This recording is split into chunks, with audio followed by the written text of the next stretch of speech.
What's up? This is the Voices of Hyperspace, a podcast where friends come together and talk about science fiction. We have been watching Babylon 5, and today's episode is And the Rock Cried Out, No Hiding Place. I'm Legendary Black Lion. I am Mel Asylum. Hey y'all, this is Sunday.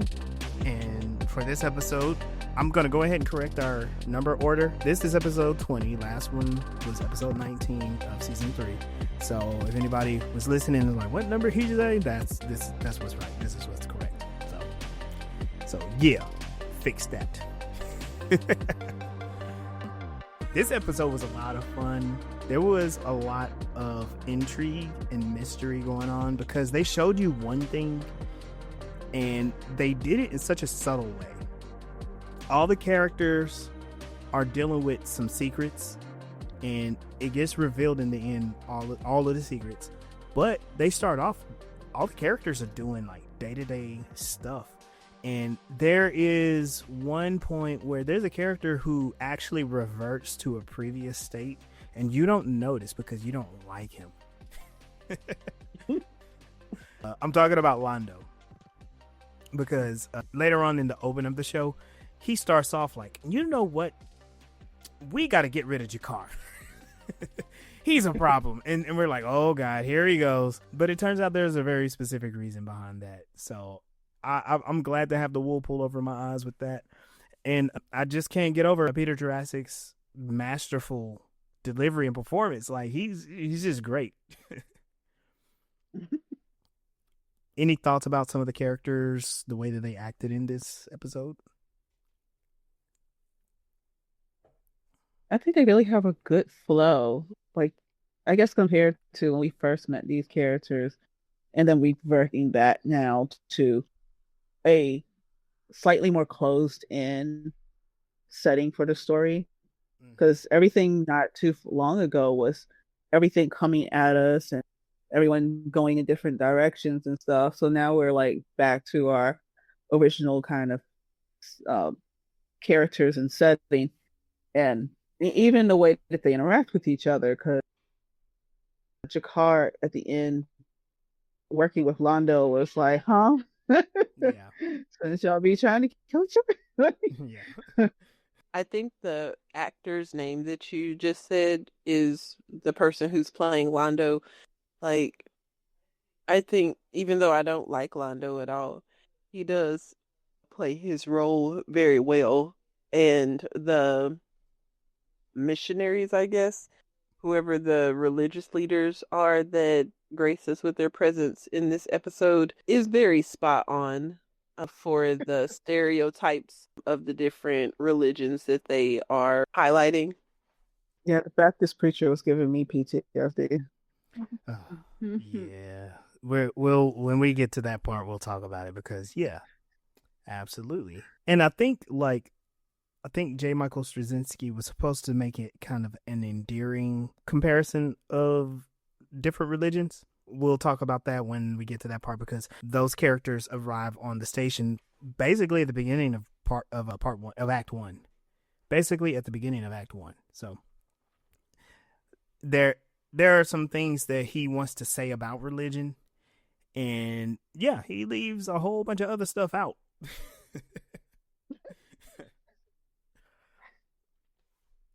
So let's jump into it. The beginning of this episode, we see kind of a little bit of a montage. Ivanova is narrating. She's, it's her personal log. Well, no, it's her log highlighting all the different developments, what's going on with Sheridan trying to get the non-aligned worlds together, putting the telepaths together, and there is just like low resources on the station. We also get to see Garibaldi doing his job and not screwing anything up for 30 seconds on screen.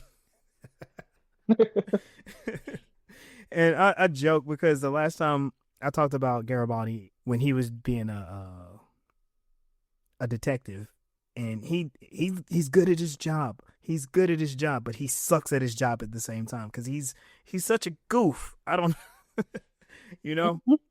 Anyway, we see, Sheridan will learn that he hasn't really been resting. He hasn't been sleeping. Franklin is still on walkabout. He's hanging out in the seedier parts of the station, trolling all the jazz bars, trying to find himself another lady.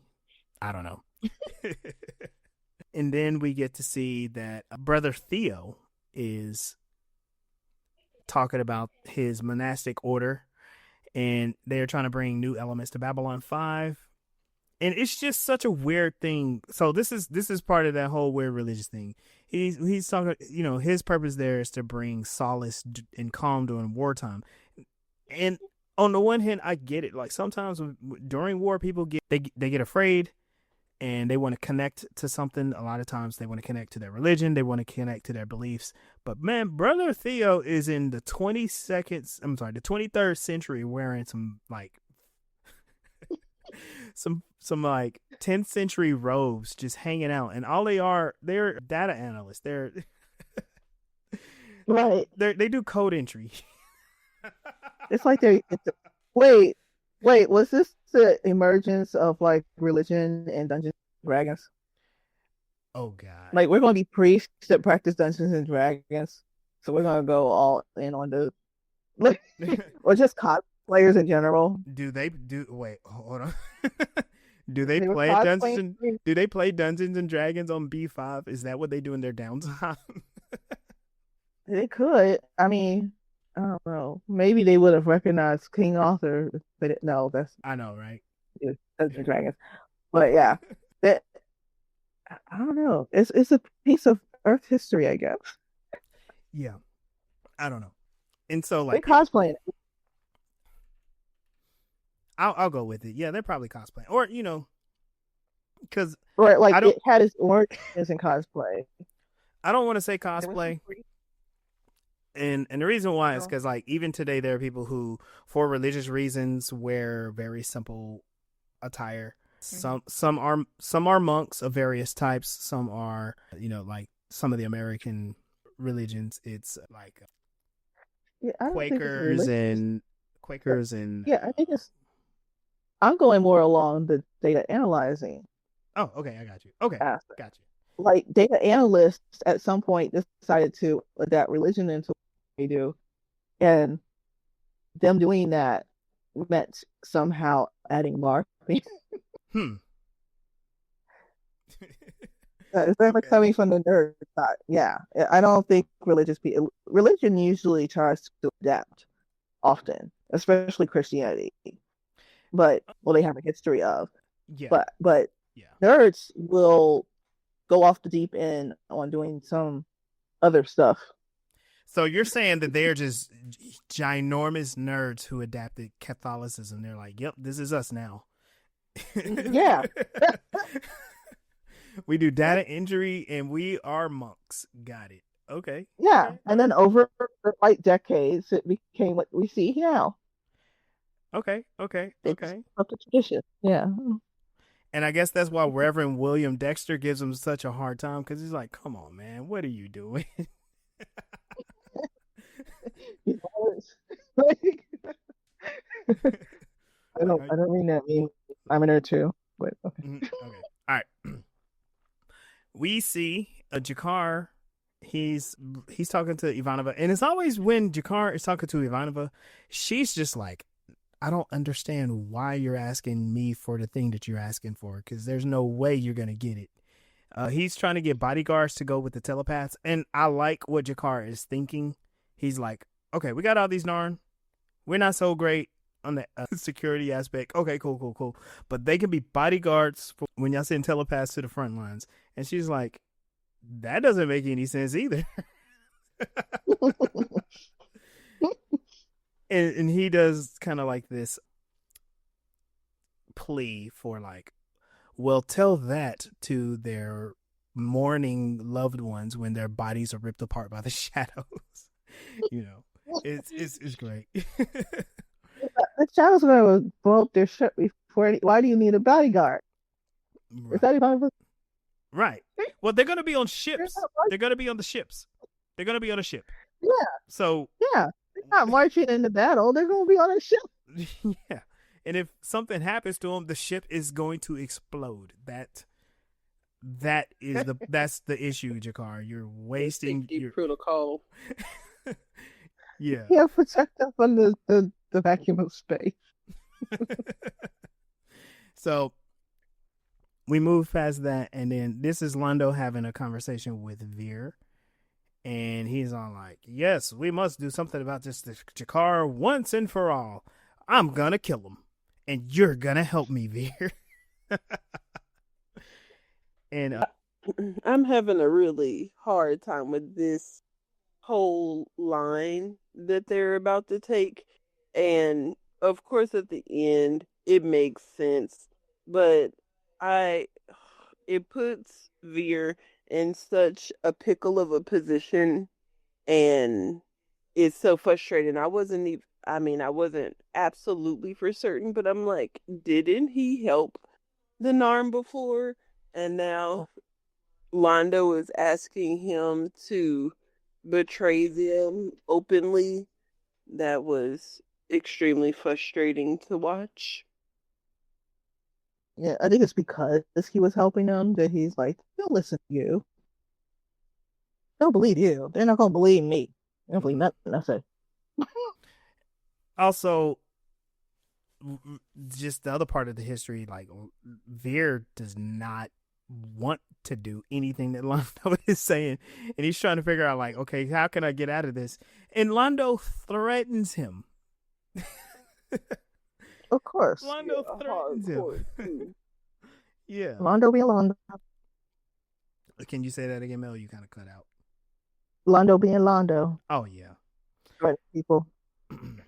Yeah. Because Vera's like, why don't we just like leave him alone? We got bigger things to be concerned about. And Londo goes on to his old Republican talking points and longing for the old days. He's like, big concerns can grow from small concerns. And he's like, it's better we take care of this like right now. Like it's actually a little odd that he's so focused on this right now. And we're gonna come back to that. But his whole thing is like, what I'm doing, I'm gonna make sure that Veer is involved. As an audience member, I did not pay attention to this, and it is such a cool way for this story to get going. So when we come back from our intro, that's when we see Brother Theo and all of the different religious characters are entering the station. All of these religious people are coming on, and I have their names. So there's Reverend William Dexter, a black man, and I'm going to say something very important because this is a mistake that J. Michael Straczynski makes. They call him a Southern Baptist, but he's a black man. Mm-hmm. What it should be stated that he is a Baptist from the South, because the Southern Baptists are like violently racist people. And I mean, I guess in 200 years they could progress this to letting in black folks, but yeah, that in the 90s, no, they were still trying to hang black people. They're still trying to burn black people. So yeah. Then there's Mr. Chong, Buddhist monk, Rashid Abdul, a Muslim cleric, and that's what it was. The other guy was a rabbi, Rabbi Leo Myers. Yeah. Okay. Stargate. Yeah. And this is the most stereotypical scene in the entire series of Babylon 5. I'm sorry. Their names and where they are from and what they do is this is the worst thing. But it's okay. I mean, is it okay? No. They took some shortcuts, but I understand the shortcuts because, they only had like 40 minutes to get this season. They only had 40 minutes to get this episode going. Maybe whoever wrote that didn't know what Southern Baptist. Can you say that again? Because there's lots of Baptist churches in the South. Like I live in the South, and there are like 5 Baptist churches within half a mile of me. Yeah. Yeah, and I'm not sure. I should know if they consider. I guess it's the organization is the Southern Baptist, but you could be a Baptist from the South. But also, he didn't really have a Southern accent. No, you're right. At all. Yeah, he didn't have. Well, he had a bit of a twang, but it wasn't no Southern twang. It was kind of like, I'm a black dude, and that's it. like he could be from like Virginia. Right. Like Yeah. I don't have a twang like I could have a twang, but I don't. I I, I easily can do it, but I don't really talk like that. You know what A lot he of people, you know what he but sounded I'm like to around a lot of people with the twang out here. You know what he sounded like to me? He sounded like a TV actor that worked really hard on pronunciation and diction and then was given a role for, granted, not necessarily like a stereotypical black person, but they wanted some AAVE, and he's like, I trained all of that out. Like, I can't do that for this role now. Which sounds a lot like black a Baptist pastor from the South because a lot of them are very highly educated. So even Yeah. though like especially like where I'm from, Virginia and like probably the DMV in general, if you're like really educated, you drop the twang or you didn't grow up with the twang. I haven't heard a lot of Baptist preachers and I've heard a lot of Baptist preachers. Most of them don't have twangs There is because something. are educated. They still use like the vernacular. Yeah. Well, there's also like, what part of the South are they from, right? Because I grew up in Georgia, Right. and there are, well, there's Baptist preachers and also Pentecostal preachers who are in the Mm-hmm. South that, like, yeah, they got the heavy drawl. Like, they are Mm. proud Southerners, and if you can't understand them, that's your fault. He should have been. What is Devontae? What was he? He didn't call himself Baptist. He called himself Devontae? not enthusiast. Did the Bible study with the ex pastor guy. Oh, okay. Yeah, Devontae. Oh, God, I can't remember. What he was is what this guy I need to be. That's what he sounds like. That would have been a better label for him. Yeah. Okay. All right. All right. All right. So while Theo and I can't remember, was it Ivanova that was there It was weird. helping them greet the religious people? Oh no, I don't remember Ivana being there. I thought that was Delin. Okay. Or I feel like Delin is just up under him all the time. Yeah. Yeah. So I'm blanking on that part. It's all good. But as that is happening, Lord Rifa, we see the camera pan over, and Lord Rifa is arriving on Babylon 5. And now we have another mystery going on. Like, why is this dude here? Like, out of nowhere. Because remember, him and Londo had a falling out, and Rifa is like, I don't need you. I got the shadows. Like, I'm going to be just fine. And he was mad about the shadows not dealing with him, dealing with. No, I'm sorry. The shadows were mad about Rifa not dealing with them anymore. So, a lot of that's going on. We quickly switch to Sheridan. He's very upset about Kasha's death, and he's in the war room. Like, he's looking a little rough, a little disheveled, and he's really just spinning his wheels on strategy. Him and Delin are trying to figure out, like, okay, we don't understand what's going on. The shadows, they keep attacking at random, and it makes no sense. I think we talked about this before, like how it didn't make sense for the shadows to conduct themselves their way. And Delin says something that I thought was really, really cool, because she always does this. She goes, maybe the shadows attacks are logical in a way we have not thought about before. Maybe they're logical in a way we haven't understood. And Sheridan was like, what? Maybe you're right. But then she immediately cuts him off, because that's what she does. She cuts him off. She's like, you need to rest. You need food. And in order to attend to that, I have invited the religious leaders over for dinner. What do you think about that? That doesn't sound very restful at all. No, that actually sounds like his What job. is He has to do his job. That's a diplomatic meeting. That's all that is. Like, Yeah. But we'll learn really soon, like, you know what, this actually is a good thing. And if it was Delin that was there, maybe she's kind of part of orchestrating like this whole communication thing. Well, I mean, we do see that she is right here. So Veer is still showing his opposition to Londo, and he's upset because he's like, he doesn't really want to be responsible for the death of Jakar. And he knows that he's setting Jakar up for a trap, right? And the trap is Veer is supposed to go to Jakar and tell him that Natoth, his old attaché, who was in, she was definitely in season 1 and just kind of like disappeared, right? And that's supposed to lure Jakar off the station, because their whole thing is like, you can't kill him while he's on the station. And they're gonna lure Jakar to Narn, and they're gonna ambush him there. Veer is like, I don't want any part of it. And this is where Londo threatens Veer. And it's so disgusting for him to not only like apply pressure, but he does the Narn, I'm gonna drag your whole family through the streets and whip them and, take all of you guys' status and money and everything. Right. Like, it really put Veer in a very difficult position, because you could tell that he didn't want to help, but you just threaten this man's whole family. Like, this is one of the few times where I can see how difficult this is for Veer and how he might go along and do it for the sake of his family. Right. Veer stands up for himself a little bit. Yeah. Oh, yeah. He absolutely does.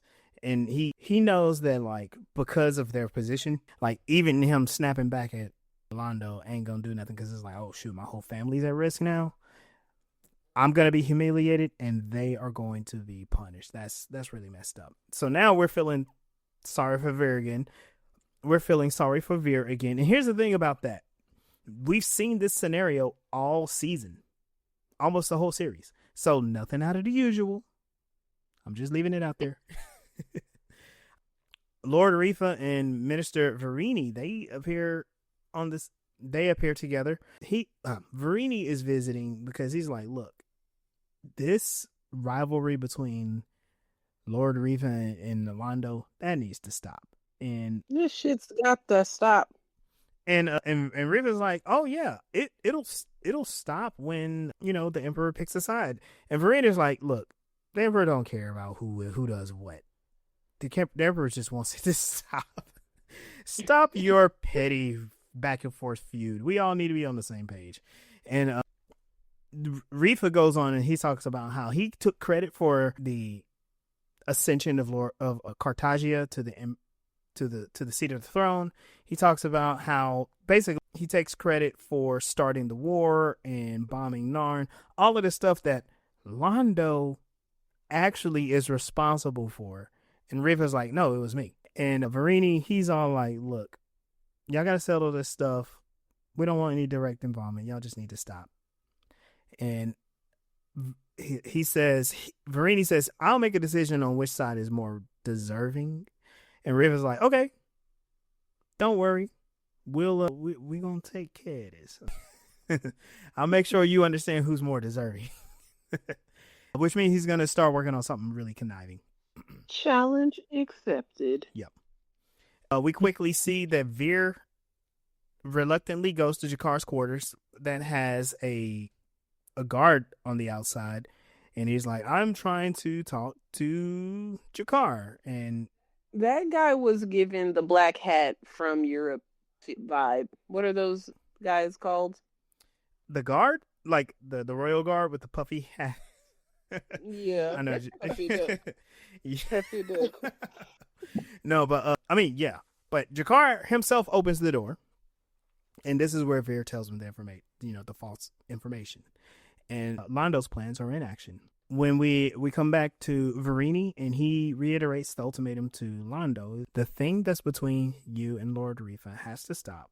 And Londo is like, look, not only will it stop, I'm going to prove the loyalty of House Malari. And not only that, like, what if I were to help remove an embarrassment to the Centauri court? And Verini's like, what do you mean? He's like, I'm working on something that's gonna get all of this taken care of. Is gonna help the royal court. And when I'm done, this rivalry will be concluded. And Veer spends some time like really chastising Londo, like, what the heck are you doing? Why are you promising this? Veer also is really upset. He's like, you're using me. And this kind of increases his resentment towards Londo. He's like, you're using me as a tool. There is like, this is all of this is no good. You're manipulative. You know, you're just a disgusting person. The person that he was in season 2.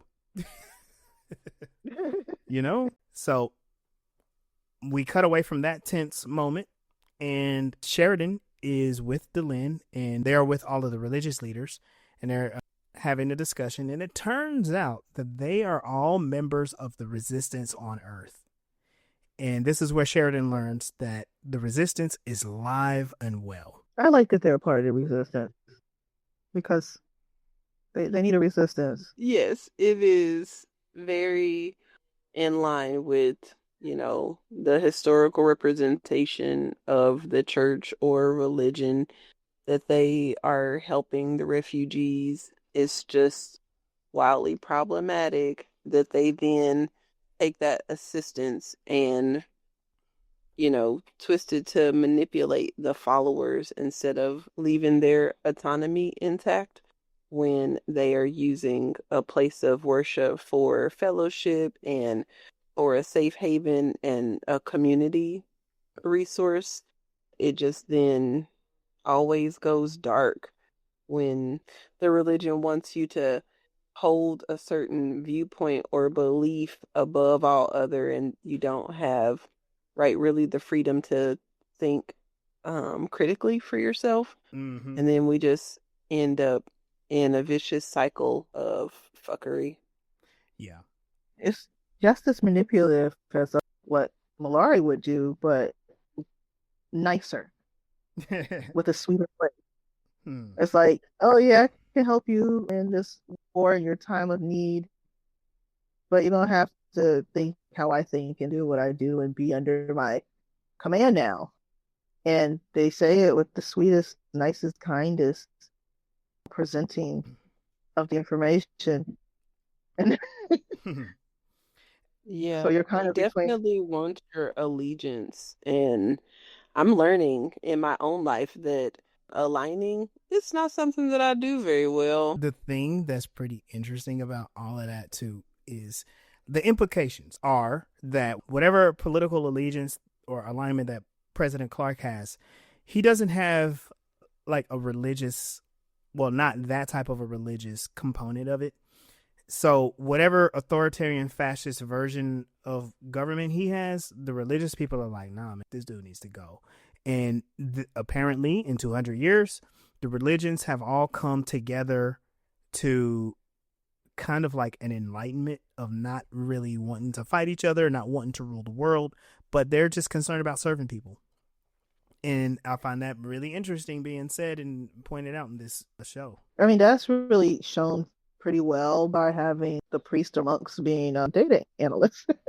Yes. Yeah, they're actually serving things, and their religion or their beliefs are not interfering with the world or galaxy politics, at least not theirs.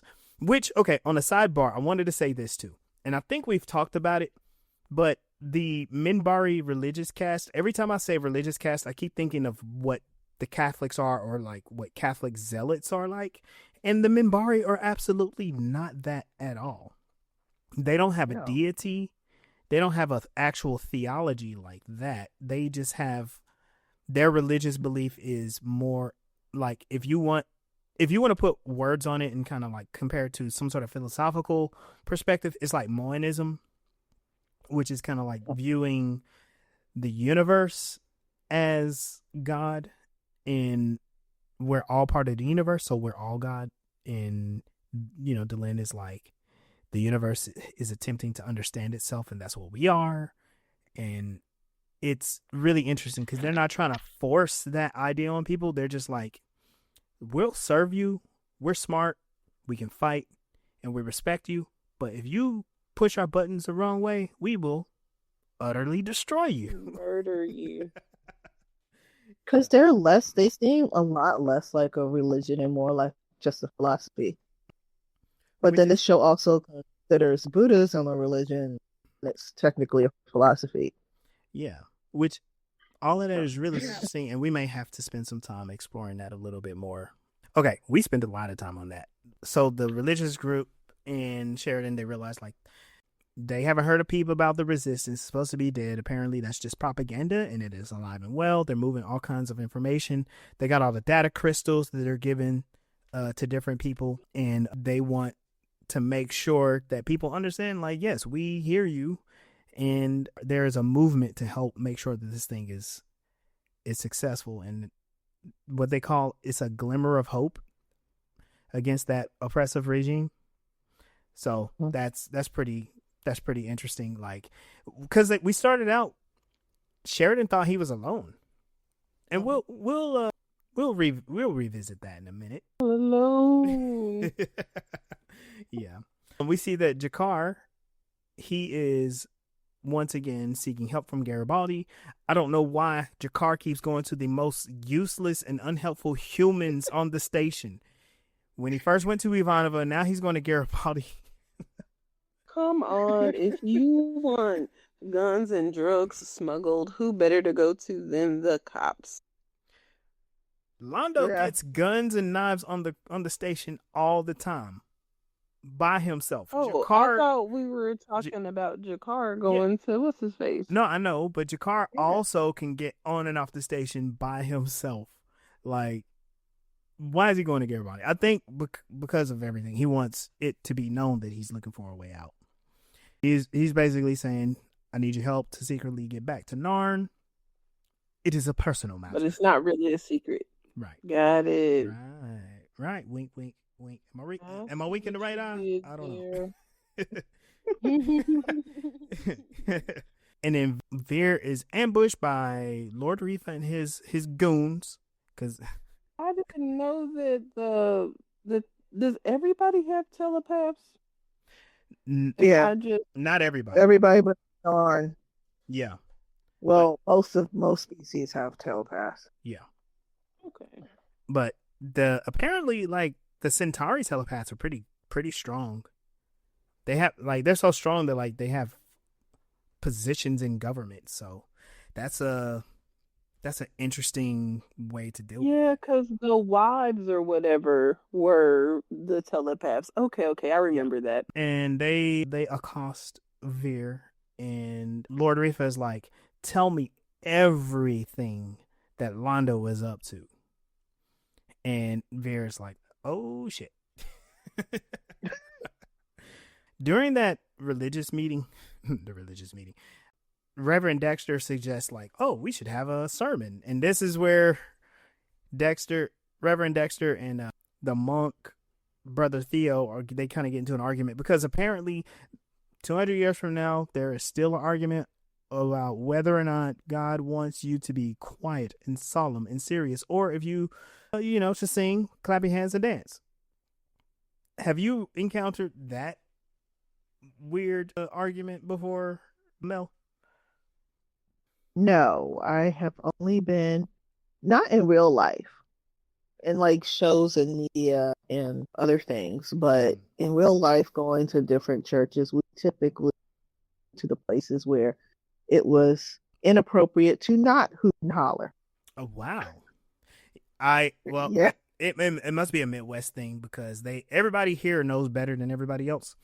So we got churches where they're like, make a joyful noise and they're dancing. And also, if you don't know how to dance and clap on beat, something's wrong with you. You are not one with God. And then it's so funny that even there are white churches that make fun of white culture for clapping on the offbeat. Oh yeah. They do. And also there are white churches that get down like, yeah, I've seen that. And I've seen where churches are like, no, it needs to be serious. You can't be charismatic and emotional. God doesn't want you to be emotional. You need to be serious to be saved. What about the ones with the pushing people in the forehead? I was always really nervous about going and visiting a church with a friend or anybody who would want me to go there. I'm like, if they touch me, I will fight you. Keep your hands to yourself. Yo, they showed some churches in Africa where they were punching people. Anyway. I went to this. We Go ahead. had this one mega church. It's the closest I've been to like actually going to a white church, and it was for the millennium, for the Oh, ball drop for 2000.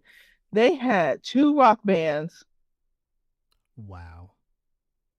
and this was for the youth group. The youth, it was basically a giant concert, and they had a side room that had a skate park in it. Yeah, I've What? gone Hold to on, a hold on, hold on, hold concert on. before. Skate park? Like they were skateboarding in there? Indoor skate park for skateboarding and inline skating, and there was no fighting between the skaters and the bladers. But Yo, back then, they 90s, we did that that. that That tradition. is getting very much like there was a concert that I went to.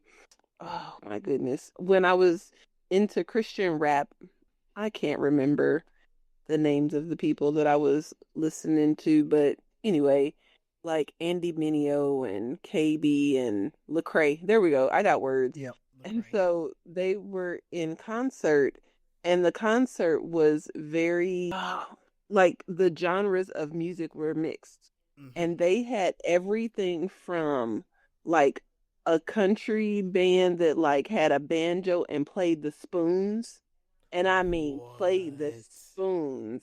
Yes, all the way to like death metal. But it, and Hmm. I mean, they had the fire and the electric guitars, and they were just, ah, but instead of saying Satan, they were saying Jesus. It was amazing. Like, I love the concert. They had, all the spectrums and everything in the middle. It was great. There That were. reminds me Go that, ahead. that there was a rap group at that New Year's Eve party, and they were called In for Life because they all used to be gangsters, but now they're in for Jesus for life. I will never Nice. forget that. Wow. So they were not doing a rock concert on the station. They were they were doing kind of like a Baptist, a Baptist sermon, a Protestant sermon. Dexter, he's bringing the energy, but anyway, the whole idea is like this is gonna bring some much needed advice to help um balance things out or whatever. In the meantime, Rifa is interrogating Veer, and this is where Rifa is like, yeah, I got a telepath, and I'm just gonna take all the information from you. This reminds me of when Jakar did the same thing when he was on them drugs and he ripped whatever thoughts out of Londo's head. Yeah, so they did that to Veer, Yeah. and all of the plans that Londo shared with Veer of what he wanted to do with finding the Toth and luring Jakar to Narn and all of that stuff. And it came out like so effortless. It wasn't like a vague premonition. It was word for word. I'm like, damn, Veer, you not fighting back at all, huh?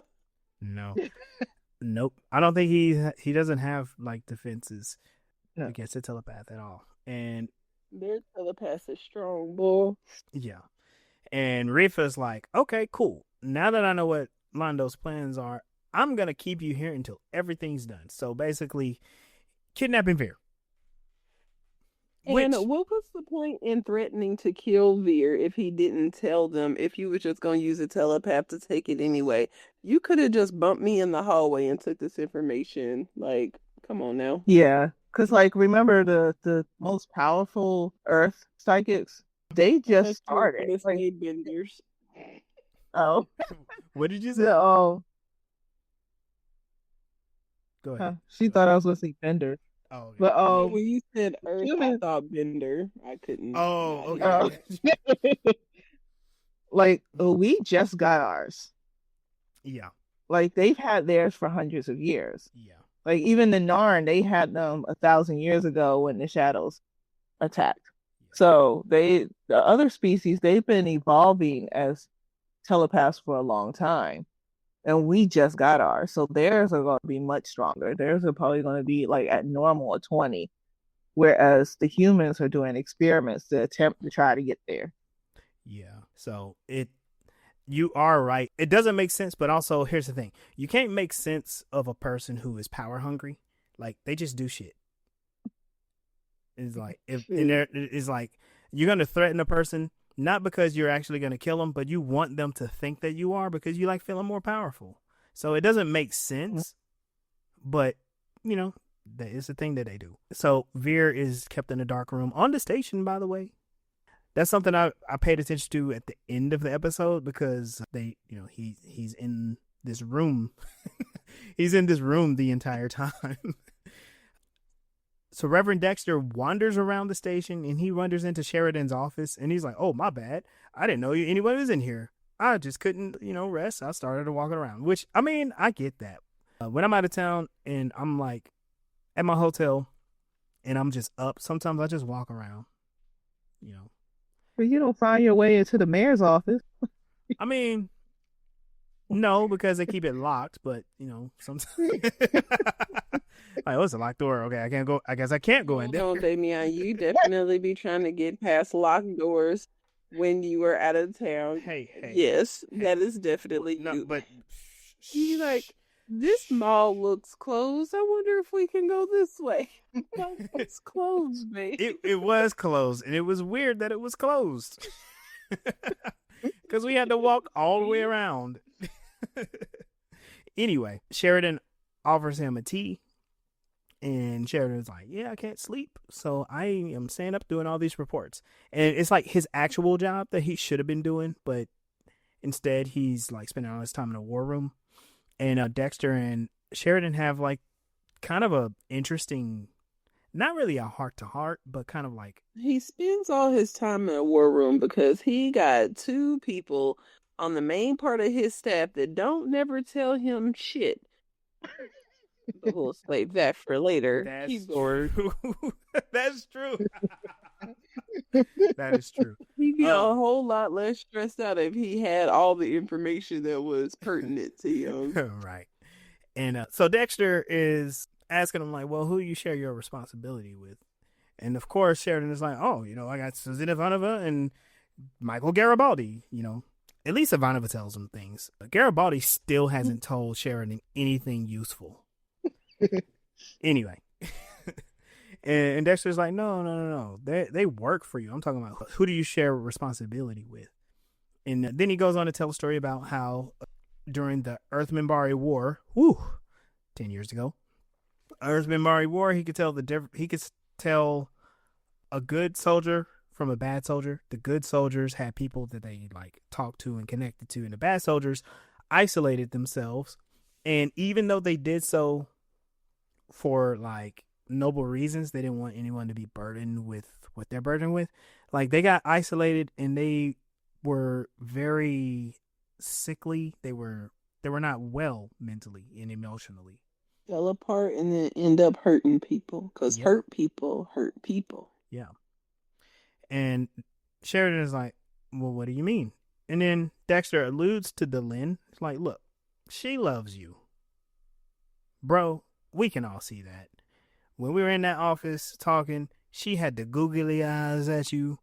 Like, don't you understand that?" And then that's where Sheridan is like, "Nah, what? I don't know what you're talking about. In fact, get out my office."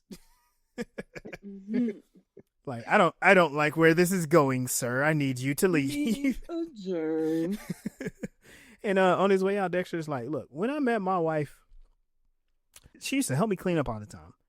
And I would ask her, why are you helping me clean up when your house is a mess?" And she says, basically, like, "I like helping clean your place because it helps me forget, but also I'm cleaning up for you." And this is an interesting story that I used to not like, but because I'm looking more into understanding like community, reciprocity, and some of the more important aspects of personal and intimate relationships, this is really cool. A way that is cathartic, that shows care and love to a person, like something simple like cleaning up for them. Not that they need you to do it, but you do it because you care for them, and then they do it for you. That is actually a very like charming and touching story. And let's not forget, like, if that is how they receive love, it might not be something that she's into doing at her house. It's kind of like what Ebony does for us here. Well, I don't know about you, but, well, yes, because you're a bumblebee. Let me be nice. Okay, what Ebony does for us. Mm-hmm. So we like things in a very certain order. We like things to be in a certain place. And she is not as structured as we are.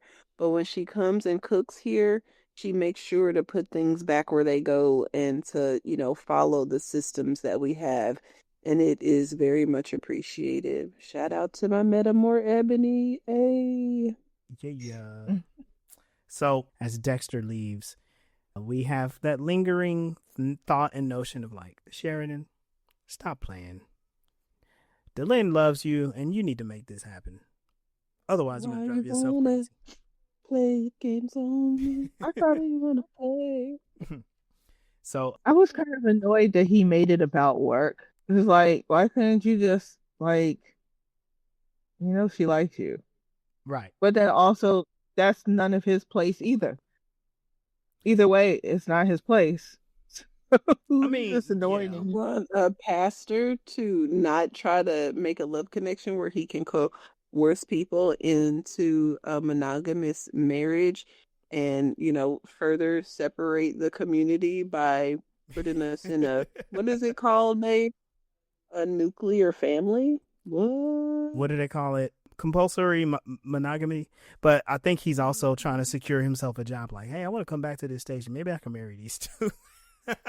It also makes it seem like Delin is already kind of being submissive to him. And he's like, hey, let's encourage that. Oh, shoot. But Delin's submissive to almost everybody. Which is something he just hasn't, that's Delin. You are making a good point. He's talking about like the emotional labor that Sheridan is poorly performing, by the way. Because like him isolating himself isn't helping anybody. It's just making it harder on himself and everybody else. And, Delin is supposed to help bring a balance to that. I don't think that she's like submissive to him. She likes him. So she just like, she plays coy and she's like, I'm not going to flex my power in front of you right now, but I think you kind of cute. So take me out to dinner. Tell me about yourself. You know what I mean? And from the tiny bit of information she has from her being there, being googly eyed, arranging the dinner for them, like probably preparing the food and serving it. From that tiny little window that he has, he's like, oh, she's doing all these things that the Bible says a woman should do for a man. So you should go for that. And I'm going to just come into your office in the middle of the night when you're supposed to be sleeping to tell you this. Right. Like everything just seems invasive. Yeah, I was going to say, so you're saying like none of this whole encounter was not a chance, right? It was not like a mistake. It was like Dexter's like, look, bro, I know you're fighting this war, but there's a good woman in there. Either way, it just rubbed me the wrong way. Like he was just too abrasive. Yeah, way too much. Okay. So we see that Jakar returns to a devastated Narn homeworld. He meets the Narn resistance member Jadan, and they're talking about like, yeah, Narn is kind of fucked up right now. There's all this shit in the air. We can't breathe. The sky's all dusty. Yeah, war. It's going to take years for the particulates to come out for us to have clean air again. And, this is the aftermath of the Centauri bombardment. And that is really messed up. But Jakar is there for a reason. He's trying to find his old attaché. Rifa, on the other hand, Rifa also appears on Narn, but they're in a replica of the Imperial Palace. And this is pretty kind of wild to think that they still have their imperial plans in place on a planet that they just devastated, right? They make this replica because they're trying to curry favor with Emperor Cartagia. Rifa is planning to capture Jakar and kill Londo, and he has this whole scheme set up where he has like the guards are in his pocket basically, and to Rifa, all of his plans are set up in place. He's ready to kind of cut Londo's plans off at at the pass. Sheridan is back in the war room. He's getting help with Delenn, and they're still having issues with the shadow attacks, the patterns, and then this is where they realize, like, oh shoot, do you see that? Do you see what's going on? They're looking at, like, it's not holographic, which I wish it was holographic, but whatever. They're looking at a TV screen, and they're looking at the patterns of attack in a specific sector, and they learn that there is a quiet zone, a spot where the attacks haven't been happening, and they think that this is set up to lure refugees into that portion of the sector, so then there could be a larger attack. And Sheridan is super happy because yeah, that makes sense. That's what I would do. And Delenn is like, what? What do you mean? I will fight you, sir. She was upset. And Sheridan's like, what do you mean? That's totally what I would do. In order for us to beat our enemy, we need to think like our enemy. Really important. Because Delenn directly opposes this. This is where she flexes her muscles on Sheridan. She's like, nope, we need to get out of here right now. And I'm like, oh shoot. And she like yanks him out. This is what I didn't get. She pulls him out of the war room. And if we pay attention to the rest of the episode, she apparently took him out of the station. Like, they left Babylon 5. And he had no way to oppose her. So. Well, and it was funny that she would get upset about thinking like a warrior. Like, didn't you know that he was a warrior? Like, y'all all knew his reputation of being whatever they called him for destroying the Black Star. Yeah. What do they call him? Star Destroyer. I don't remember that nickname, but I do know what you're talking about. And that it's a difficult thing. I find myself falling into a very similar position where the type of men that I like definitely come from a certain mind frame, right? And I have a lot of compassion for the situations once you get into the thick of things with these individuals, and their true nature comes out. It's just like, I don't really align with that. I don't like that very much. But Dylan is gonna have to understand that, that is who he is. That's who you fell in love with, and for a good reason. Bro is wearing a uniform right at that moment too. Like, you can't forget, right? And if he doesn't think those things, then he wouldn't be the leader that he is and able to lead what's the name of the rebel group that they got? The Conspiracy of Light. I thought they were called something else. But the one that Marcus is part of, the Rangers. The Rangers. Okay, yes, yeah, sorry. The Rangers. He wouldn't be able to lead the Rangers if he didn't have the ability to think that thought process through. And I thought that it was also interesting when she challenged him that he was like, if I were the bad guy. It's so funny that nobody thinks they're ever the bad guy. And everybody is the bad guy in somebody's story. So we just need to develop our language a little bit more to find a way for that to not be a thing anymore, because you are somebody's villain, sir. You can also think of it like, if I do what my enemy does, am I any better? Like, am I doing something that's good at all? Like, if I have to resort to murder, genocide, planetary bombardment, anything else to defeat my enemy, am I better because I'm still following a path of destruction? That's why I love you, Aang. Because you are the avatar and you don't have to do what the previous avatars did. I love you. Amy, you the best. Avatar Kyoshi was right. Avatar Kyoshi was right, by the way. During her time. Yes. No, she was right. Y'all needed to kill that dude.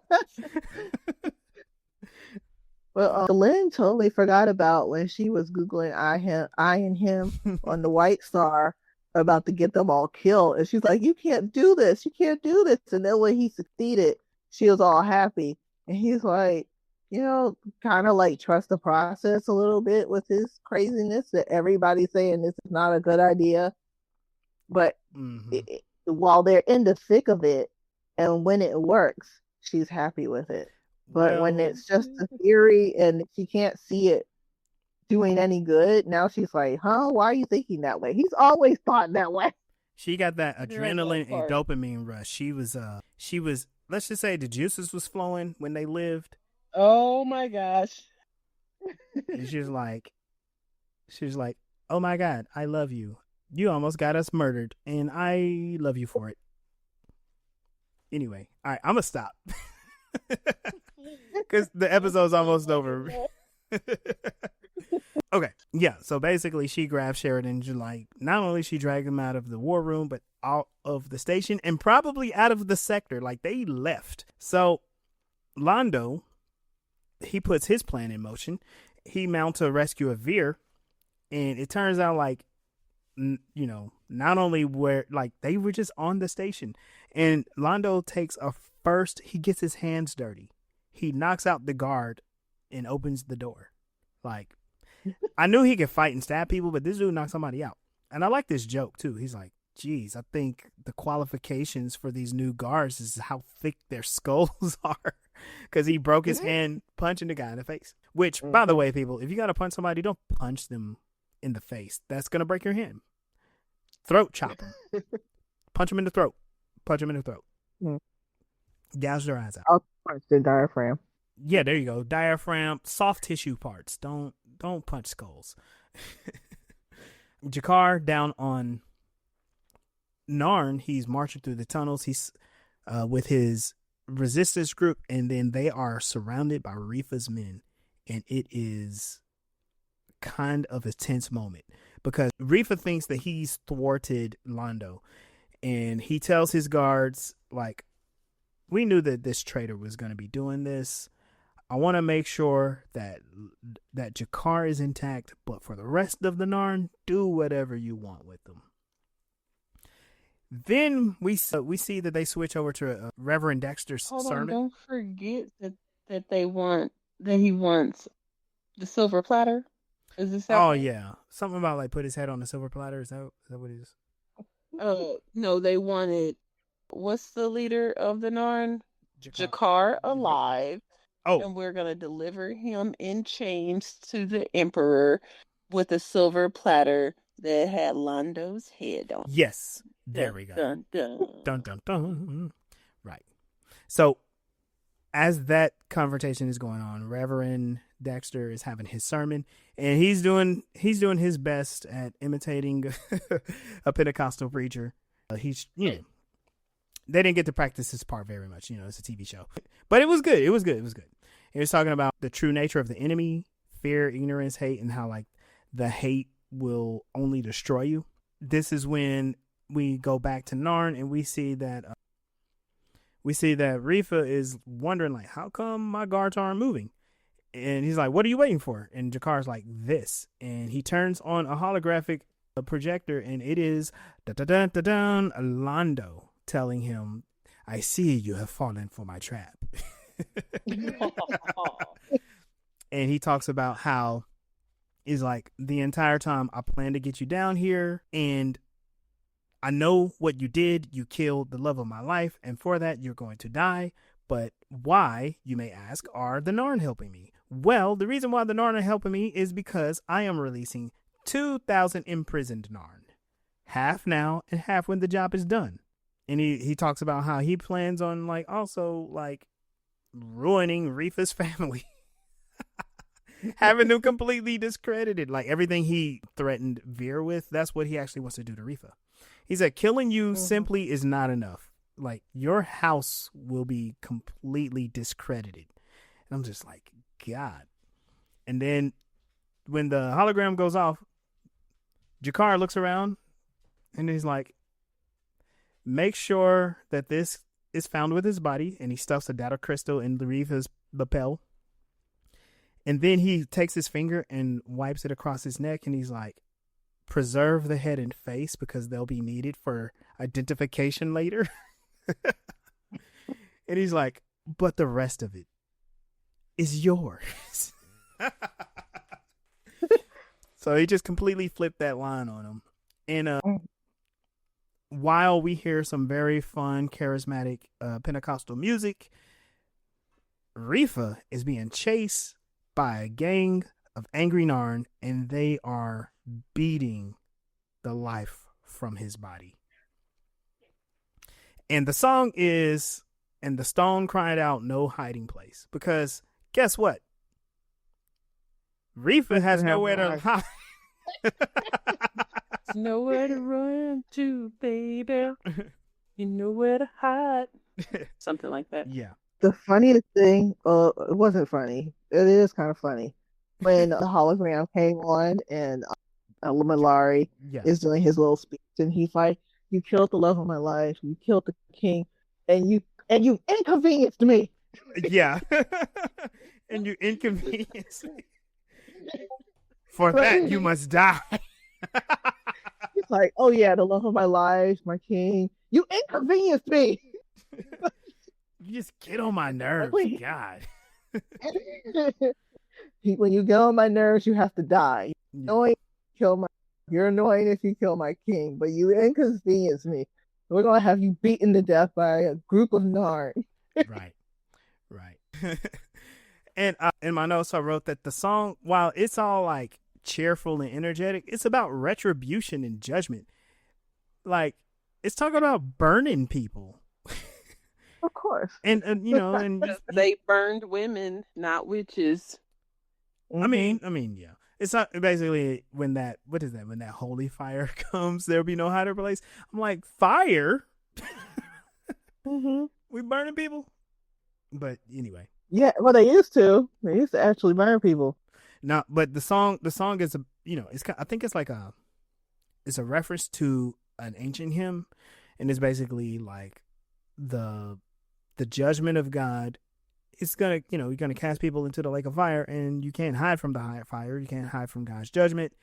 The unrighteous will be burned, and yeah, we're supposed to sing happy songs about our enemies being burned forever. So yeah, which oddly, like his speech, was completely contrasted to that, right? It was right, like it's like it sounded like he was trying to preach that we needed to hold on to our humanity, even though we're in this war. And him going to the captain's office to tell him about the Lin, I thought I thought where he was going with that was to talk about holding on to your humanity and not letting this take over you. But no. Maybe the song is more, I mean, it does kind of allude to what's going on in the background. Because, all of the little plans being put into play. And he's still the Reverend Dexter is also part of a clandestine rebellion group too. All of that is kind of cool, what's going on. And so it's like, maybe they're talking about no hiding place from the retribution of the resistance, ? I don't know. But it was really cool. Like visually and sonically, the whole thing worked so good. Like watching Lord Rifa run for his life was so cool. It was in slow motion. The only thing that are missing is like the John Woo pigeons. Yeah. So we come back from that. Londo is talking to Verini, and he's talking about, he presents him the data crystal that was found. It's like, this data crystal was found on his body, and he was a traitor, and he was working with the Narns, and that's why he got killed, because you can't trust those dirty Narns. And Verini is all like, really? So he was a traitor this entire time? Oh. And he's like, all right. He's like, I'm gonna, he's planning to go back to Centauri Prime and report everything to Emperor Cartagia. And he's like, I'll make a recommendation for you about your services and your acts and all this stuff, for uncovering this traitor. Veer goes all the way off on Londo. He's like, why did you do this to me? You used me. And Londo's like, I had to. If I had told you what I was planning, they had a telepath. They would have figured it out. Come on now. It wasn't that bad. Veer got beat up. Veer got beat He up. didn't have to do any of that because he'd already poisoned him. All he had to do was give him the other poison, unless it was a bluff. Well, he also wanted to make sure that Aretha's family was discredited. Yeah, so like there's no threat from them politically anymore. So it's just like you just ruined a whole bunch of people's lives, and I'm kind of here for it right now. He's like, no martyrs, because if I just kill you, your sons are going to come after me. Right. Also, I want to point out another thing. How long did it take Jakar and Rifa to get to Narn? Oh, in the blink of an eye. Because Veer was Veer was being held hostage that entire time. That had to have been a couple days, right? At the very least. So Veer was just hanging out. He was tied to a chair for like 2 or 3 days, or however long. Well, they said he was going to be taken care of. It said you'll be tended to. Tended to? Does that mean fed food? Like, I don't know. Yeah. He'll be given accommodation. While we kidnap you. Right. Right.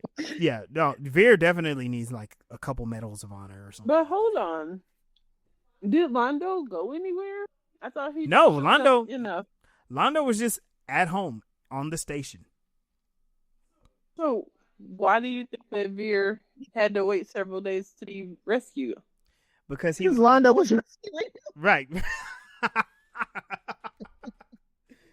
Oh God! Because Londo was the one doing the rescuing, so it took him a little while. Also, Londo like looks like he's 70.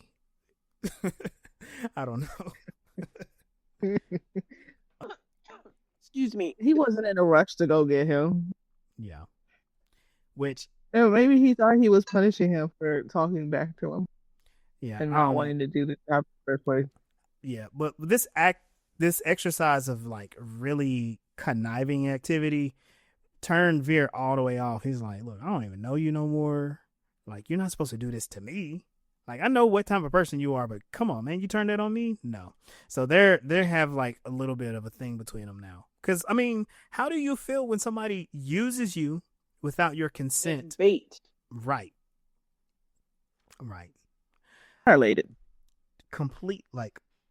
Babe, if you use me as bait, I would understand because I trust you. Oh my God. However, in the Londo, the Veer exchange, he doesn't trust him. He's really absolutely opposed to him. So one, he shouldn't have been surprised that he did it. But yeah, I bet he felt really even more awful and more willing to usurp Londo at the first opportunity that he gets, according to the prophecy. And it's the same thing as like a toxic parent and their kids when they get bills and credits and stuff. Yeah. And then like their whole credit is destroyed because their parents like took credit cards on bills with their social security number, and then they can't start their life. And it's like that's the person who's supposed to be. You're trained to believe that this person is supposed to have your back when it comes to you becoming an adult, and they did everything they could to get in the way of that. Yeah. Needless to say, like, I don't care how political you are and how whatever your plans are. It's like when you start using people as pawns against their consent, that is a pretty deplorable thing. Yeah, I'm gonna stop right there with that because there's some deep diving to go. But I was just about to say, this episode was trying what I thought was leaning towards the redemption story of Londo, and of course he's still failing at every turn because he's a complete and total loser. Oh my goodness! So nobody, including Veer, should be surprised that he would do this to you. Why are you acting surprised? You know who he is. Which one was it when earlier in the episode where Vera's like, they'll kill me, and Londo was like, don't be ridiculous. You're not important enough to be killed. That part. Like, no concern whatsoever. No. Mm-mm. Yeah. So we come to the near the end of the episode. We finally catch back up with Sheridan and Delenn. They have left the station. They're in a ship, and she takes Sheridan to a secret location where they finally completed a fleet of white stars. And with this, Sheridan is awestruck. Because remember, we only had one white star that they were working with. And it was, popping up in different places. It was an unfamiliar ship to the Earth Alliance and to the Shadows. And every once in a while, they would take it out for a mission. They did the time travel thing. Now they have a whole fleet of them. And this is where Delenn was like, this is why I kept saying we weren't ready yet, because we were building these things. If we're going to be in charge of the Rangers, we're going to be in charge of this. We needed a fleet, and this is your fleet. And Sheridan is just completely awestruck. He's like, oh, wow. I got a lot of toys to play with. All I need is a bunch of people and telepaths that are willing to die. Yeah, pretty much. But yeah, it finally gives them an opportunity to start taking an initiative during the battle. And we kind of end there, which is interesting because we don't have like a definitive end. It's like, here's something that's going to be useful in another episode. And you just had your Captain Boo thing stressed out for a whole who knows how long. He not sleeping. Y'all had a whole conversation about the shit language that is English when she was going through what sounded like a thesaurus of synonyms of grumpy. Mm-hmm. He wouldn't be so grumpy. And what were some of the other colorful ones that she used? Oh man, I can't remember them, but they were really funny. If he had known that there was a fleet of white stars, to be coming, like coming soon, like with the movies that you go to the theater and then they tell you that next Christmas this movie's coming out. Don't tell me some shit that's 12 months away, okay? So there we are. We've come to the end of this episode, and what is so interesting, it doesn't seem like the season's almost over, but there's 2 episodes left. Yeah. And one of them is a big episode and something huge happens. And I'm just like, wow, that's just like right around the corner. So, yeah. They make everything flow so well that they didn't really, it's not necessary for them to have endings, but it is nice that they would have an ending. I mean, yeah. I guess if you call what so Londo did was an ending. Yeah, because what's if Reefa's dead? Yeah. I cringe every time I see him. You what? I cringe at Londo too, so. Oh, yeah. Yeah. Just 2 crotchety old people trying to take over things. Yeah, there. Crotchety was one of them. Mm-hmm. Crotchety. How do we feel about this episode? It was great. I really liked the double crossing, and I was really concerned for Veer had to go to Jakar. I was really concerned about Jakar, but I am curious about the person that they lied about potentially saving. Is she dead? Because they never addressed that. Did they confirm that she was dead? There has been nothing about her. I'm glad they did bring her back up in this episode, but yeah, they haven't said anything. They're not doing anything. And let's just put a bookmark in this part because we might need to have this discussion again. Good. Yeah. I like the contrast between cinematically, you have all these human religions work together to help people. Yeah, they had the contrast between the Centauri just backstabbing each other and uh playing with each other to try to get one up on each other. Yeah. Whereas the religions of Earth, who are normally like we know to do that, we're working together for the betterment of people. Yeah. There are. Even though like there's some subtle undertones of that their religion by helping, but story wise, they're technically working as a team. Yeah. Yeah. You know what? I Which completely missed that part, and that's pretty awesome. Like the whole galaxy. Well, I guess you could say the whole galaxy is trying to find ways to work together to save the galaxy, while you got certain individualistic factions like the humans, like Earth Alliance and the Centauri, and and then the Psychor. yeah, the Psychor.